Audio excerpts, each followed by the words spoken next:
John, welcome to the show. Thank you very much.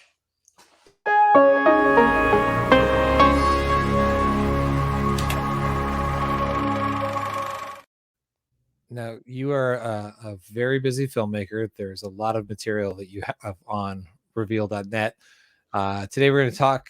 We're going to talk in general about your film career, but want everyone to know that they can watch your short film Pliers and Razors. I want to make sure I say all these right. The Final Shift, which is the feature film.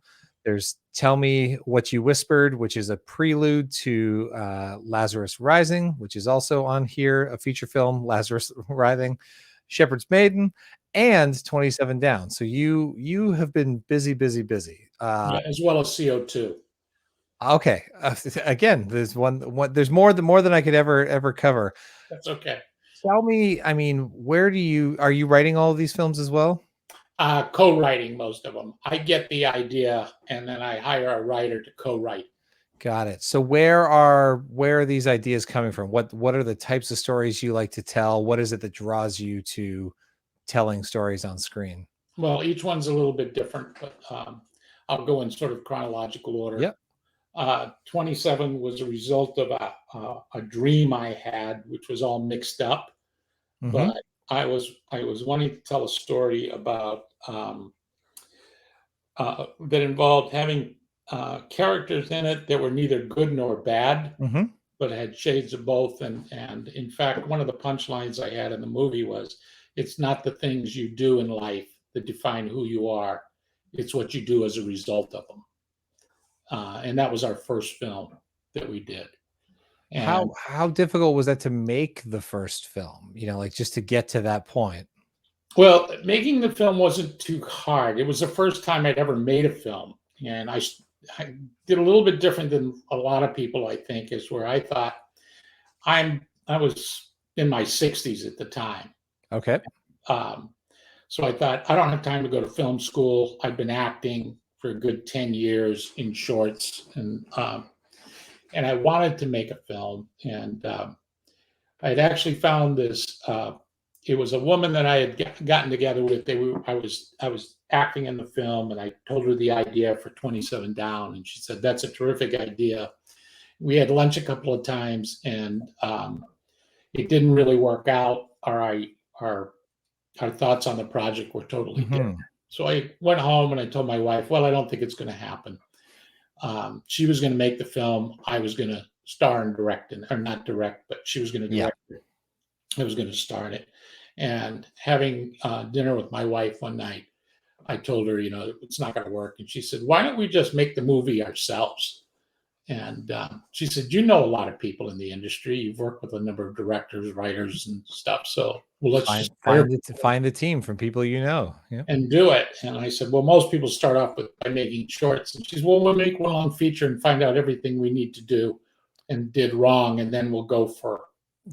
Honestly, that was my process when I started. I jumped in. I had never made a short. I had never made a music video. I just jumped in and made a feature, and it was sort of that learn by failing, sort of something about that sort of tenacity to want to conquer, this, thank God I wasn't interested in mountain climbing, because I'd probably be dead, but there's room to fail and honestly, it was ended up being cheaper than film school to go through that process. And ultimately, and I'm proud of the film we made. It's not a masterpiece by any stretch, but I'll stand behind it. I think it's what do you think the harshest lesson that you learned in those early days was? Well, I don't think so much that there were any harsh lessons to be learned, but there were a lot of lessons indeed to learn about filmmaking. And when we made 27 Down, my ultimate goal was that if anybody looked at this film, I would have been successful if somebody had come back, or anybody of any note in the film industry came back and said to me, "That's your first film? Not bad, man." Yeah. And I was very lucky. I had a friend, Dave Habib, who was helping me to edit the film. He was doing most of the editing. I was sitting in the editing, learning how to edit. And he happened to know somebody out in Hollywood that worked on a couple of Clint Eastwood pictures and had opened his own studio. And we showed him the film. And he came back and he said, "Okay." He said, "Not a bad film. He said, you made a couple of major mistakes. And he said, I'm going to tell you about them, but here's the thing to remember. Somehow, some of them worked anyway. He said, one of the things and one of the major things I learned out of it is that when you're telling a story, you can't tell everyone's story. You have to pick your main characters. Yes. Yeah. And yes, you want to give arcs to as many people as you can, but you don't try to do it. And I was trying to tell a story surrounding the idea of it's not who you are, but what you do with the mistakes you make in life. And maybe it was destined to be a TV show and you just didn't know it at the time. I didn't know it at the time. And we had it was about 4 different things where the premise was basically about a cop that thinks he runs over a kid one night. And then instead of owning up to the mistakes he makes, he tries to hide it. And so we had several other characters that had made several mistakes, and it's just how each one handled it, whether they faced up to it, admitted they were wrong, or whether they tried to make excuses for it, or whether they made it and didn't care.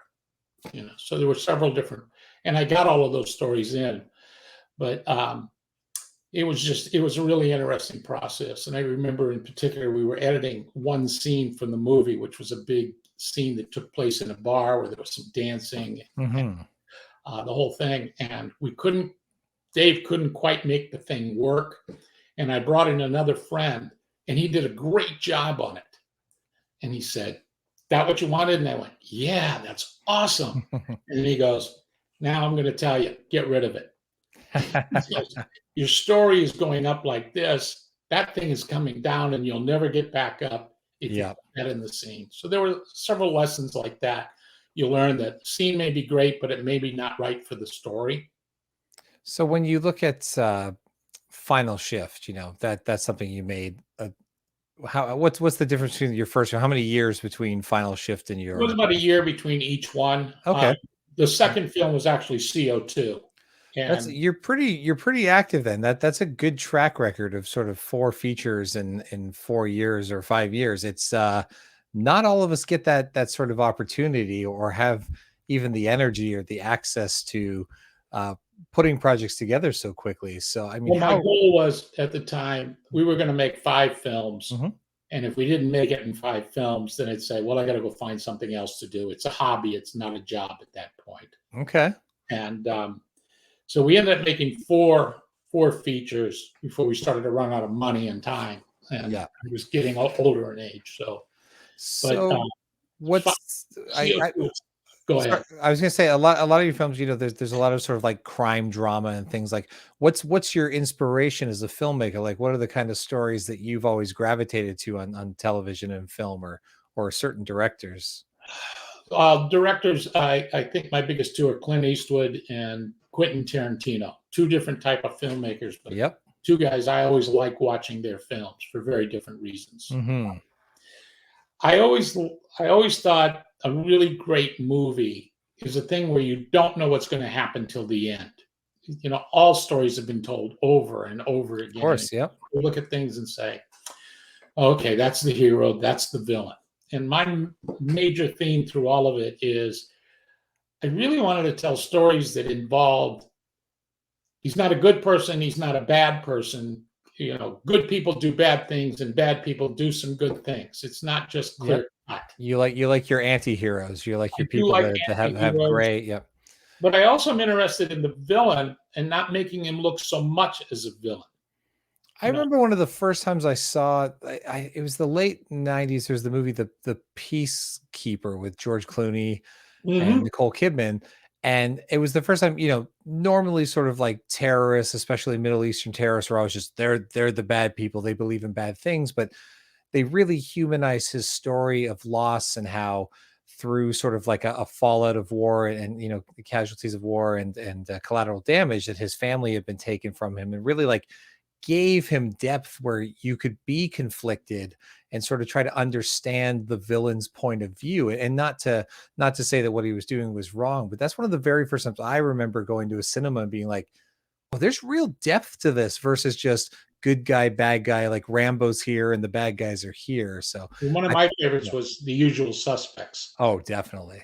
It was a great movie. I mean, about who's the bad guy, who's the good guy. Yeah. I always loved that one. The Usual Suspects I particularly love because you never know who the man, and who's the one with Kaiser Solse.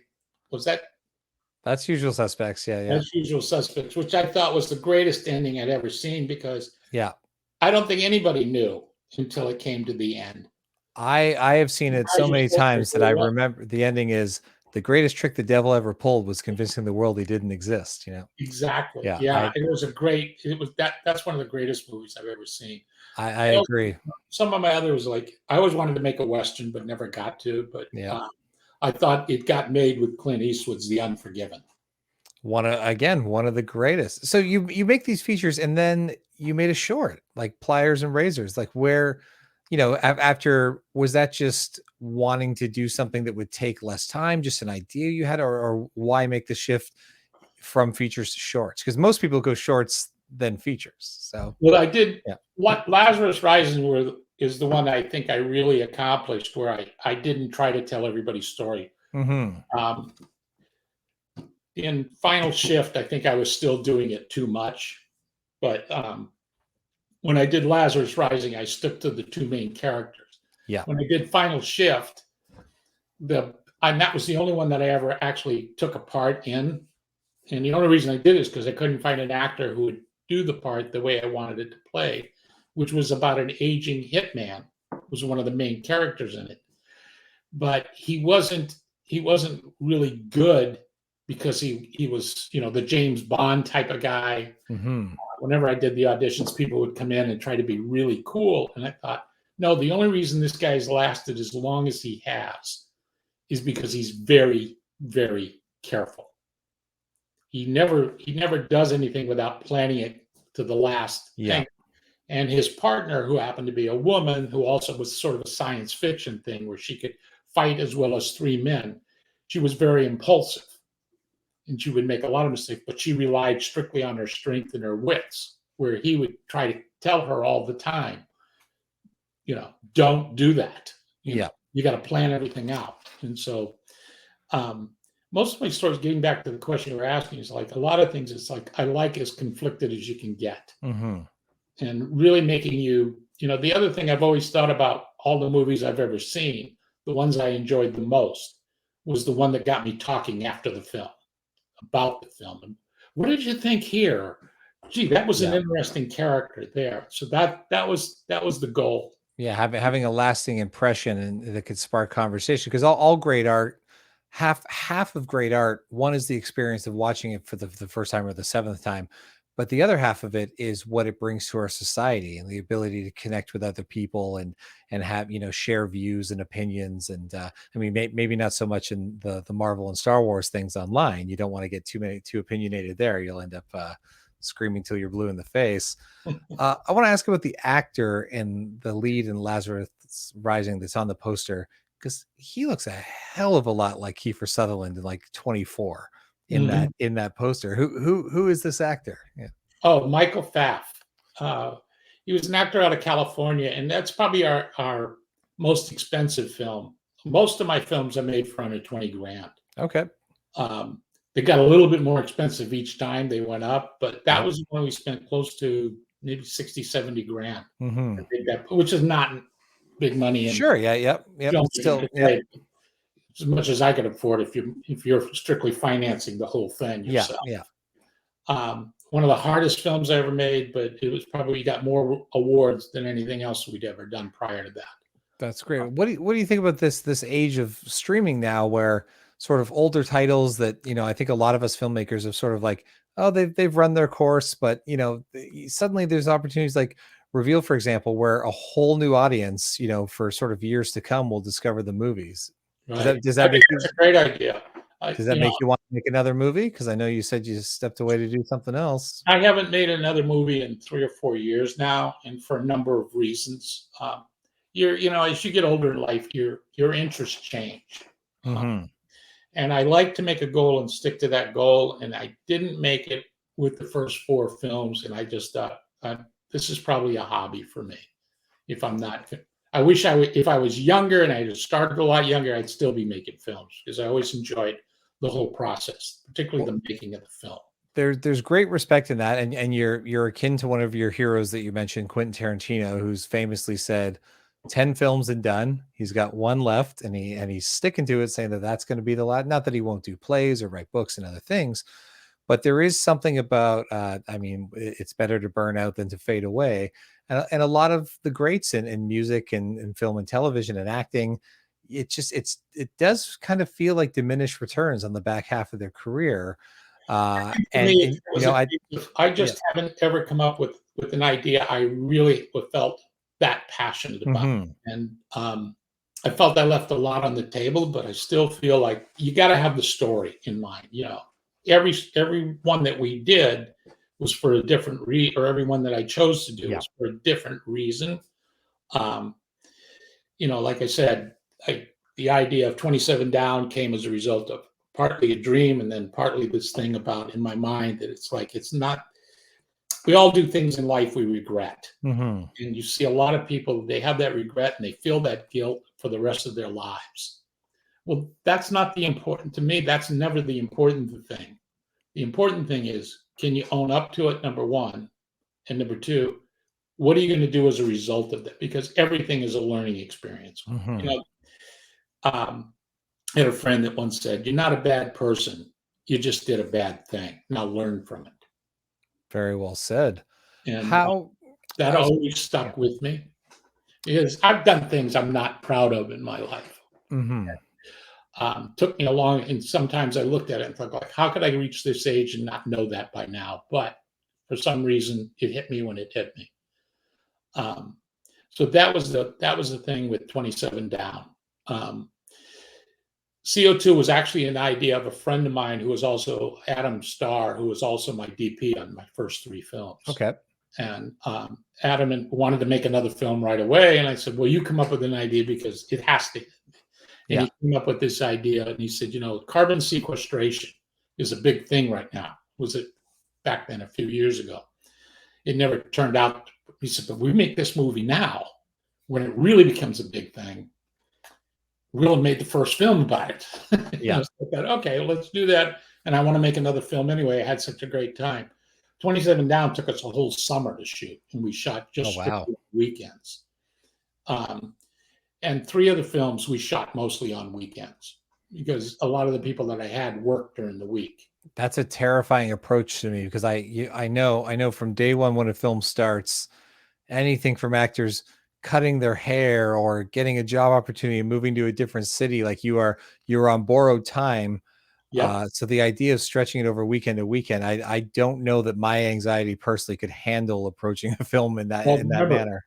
that's the first film I made. So there were Mhm. a lot of mistakes. There's a lot Yeah. of things you learn from. That was another one. On that note, because we're running shy in time, biggest piece of advice for somebody out there right now watching that's about to make their first short or maybe their first feature, what's a lightning bolt of an idea that you can save them a lot of time and money and hassle in making a film? What do you think one of the most important things starting out is you can do to sort of manage a budget or keep realistic expectations of how to shepherd your project?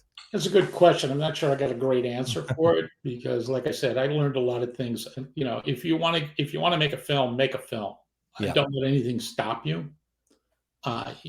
People talk about money all the time, but there was a lot of ways we got away with Yeah.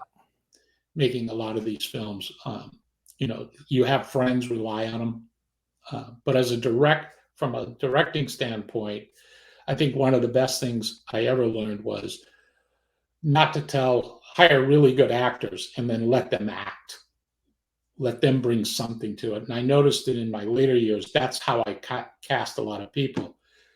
I wouldn't tell them what I was looking for in the audition. I would just say, here's the thing. And they would say, so what are you looking for? And I said, don't worry about what I'm looking for. Tell me what you're interpreting in Yeah. this scene.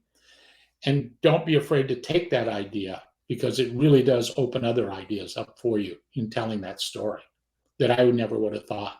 Real quickly, I think there was one incident where, oh, C. Thomas Howell taught me Hmm. that lesson when we were doing Lazarus, in that he came on set prepared. He did his own makeup. He did everything, and we were Amazing. shooting on a thing. And the character uh, was uh, was a character, and I really had this idea how I want it played. And he came out and did it in one take, and he didn't have a lot to say in the beginning of the scene, and yet he ad-libbed a lot of stuff. And his name was Silent Charlie, something like that. I can't even remember off the top of my head. But he came out and he was talking a mile a minute. And I always thought of it as being this sort of real cool, calm character. And when he dies and the scene's over, I just looked at him and I went like, wow, Silent Cal is not so silent. I love it. I loved his interpretation of it. And I thought, that is very cool. I'm glad I let him do it. Sometimes, and working with actors of that pedigree, that is the best thing to do is like they've done a lot. They have a lot of experience, and you can always learn, and they're going to bring something to it. That's what I always love. Like, I wrote these words, but it is now your character. So, yeah, I think your job as a director primarily is to take those ideas, and if it works, it works. And you just have to look at it and say, does it fit with the whole story? Yeah, that makes sense? Because people came in with great ideas, yet I'd go, I love the idea, it just doesn't work because it's going to take us in a direction we're not wanting to go, or the story in a direction it doesn't want to go. So we're definitely out of time. So everybody at home, you can check out John's movies on Reveel'd.net. It's free if you're watching us on YouTube or Facebook or Instagram or wherever you found us and haven't signed up for Reveal yet. Reveel'd.net, 100% free. Don't even have to put a credit card down. Tons of great indie content, movies, web series, television shows, documentaries, feature films. And what's great about it is, John has several titles on there. So you can enter John's name into the search bar and find all of his titles. You don't have to look for the individual titles. So now you can start to follow along with filmmakers, see everything we talked about in this interview, the collective journey of going from first feature to fourth feature and the few little side steps into short films along the way. John, thank you so much for sharing your wisdom and stories and joining us today. Thank you for having me. I really appreciate it. Not sure how much wisdom I brought, but at least it's entertaining. I promise enough. There's every young filmmaker out there needs to hear lessons, good, bad, ugly, and hopeful. Thank you for the word young.